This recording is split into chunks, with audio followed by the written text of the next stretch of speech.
Chers Noiséennes, chers Noiséens, nous sommes début septembre et j'espère que vous avez passé une bonne rentrée, notamment pour ceux qui ont des enfants d'âge scolaire et qui réintègrent les établissements d'enseignement noiséens.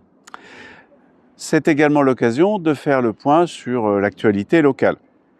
Alors, comme vous le savez, vous n'avez pas pu y échapper, nous avons beaucoup parlé de Barbie et de son film cet été, par suite de la communication pour le moins maladroite du maire qui a éprouvé le besoin de stigmatiser abusivement les Noiséens et surtout le quartier du Londeau. Bon, je regrette qu'il n'ait pas tourné la page de cette bévue en relançant l'histoire par une projection et une séance de débat servant à la diversion pour essayer de masquer son erreur.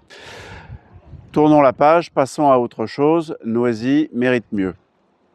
Nous avons, hélas pour la rentrée, un sujet de préoccupation avec le cercle des nageurs noiséens dont le maire a décidé de couper les subventions depuis 2 ans.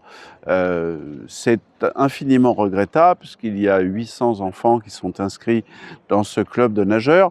On a eu beaucoup de noyades accidentelles cet été, notamment sur des enfants et des adolescents, et c'est lié au fait que les jeunes Français ne savent pas bien nager, voire même pas du tout.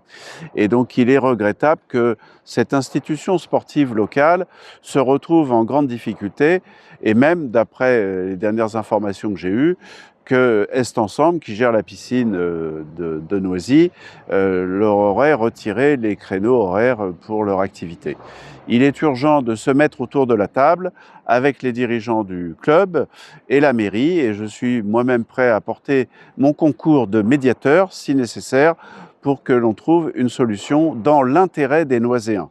Parce qu'il y a le savoir nager pour les enfants, mais également l'aquagym et les activités pour les adolescents et les adultes. Et puis bien sûr, il y a le club de water-polo qui fait la fierté de notre ville.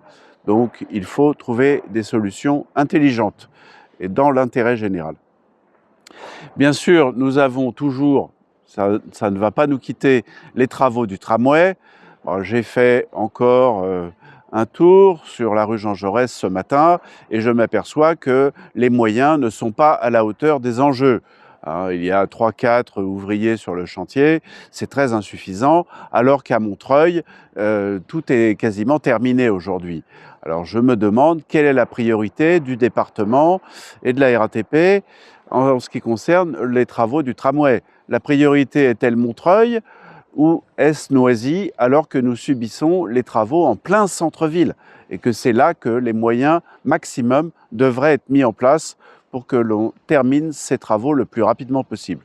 Je vais reformuler ma demande de mise en place d'une commission transpartisane pour le suivi des travaux. Il faut impérativement que la municipalité prenne en charge le suivi, le pilotage des travaux et éventuellement dénonce les retards, les erreurs dans la conduite de ce chantier. C'est insupportable pour les Noiséens et c'est insupportable pour les commerçants aussi. Donc ça ne peut pas continuer comme ça. Il y aura un conseil municipal le 2 octobre et je vais à nouveau soulever cette question et beaucoup d'autres, notamment celles liées à la sécurité publique et à la tranquillité nocturne des Noiséens, qui n'en peuvent plus, des trafics, des commerces hors la loi qui sont ouverts jusqu'à 1 h du matin et avec des ventes d'alcool. On retrouve les canettes par terre régulièrement. Donc il y aura un conseil municipal le jeudi 2 octobre et je vous invite à venir assister à la séance. Mais de toute façon, je ferai une retransmission vidéo live de cette séance. Et je vous annonce, puisque la campagne pour les élections municipales est lancée désormais, j'ai lancé ma candidature fin juin et maintenant nous allons rentrer dans la construction du projet. Cette participation à la construction du projet prendra la forme d'ateliers numériques via Internet, avec des questionnaires, avec des ouvertures des propositions libres que vous pourrez faire. Et nous aurons également une présence dans les quartiers avec des points fixes, soit en fin de journée, soit le week-end, de façon à ce que nous puissions avoir des échanges directs et que l'on prenne note de vos propositions, de vos besoins, parce que je crois fondamentalement à la sagesse et à l'expertise des citoyennes et des citoyens pour l'avenir de leur quartier et de leur ville. Donc c'est à cette perspective que je vous invite, une perspective conviviale où nous pourrons avoir des échanges fructueux et directs. Donc je vous dis à très bientôt et je vous souhaite à nouveau une très belle rentrée.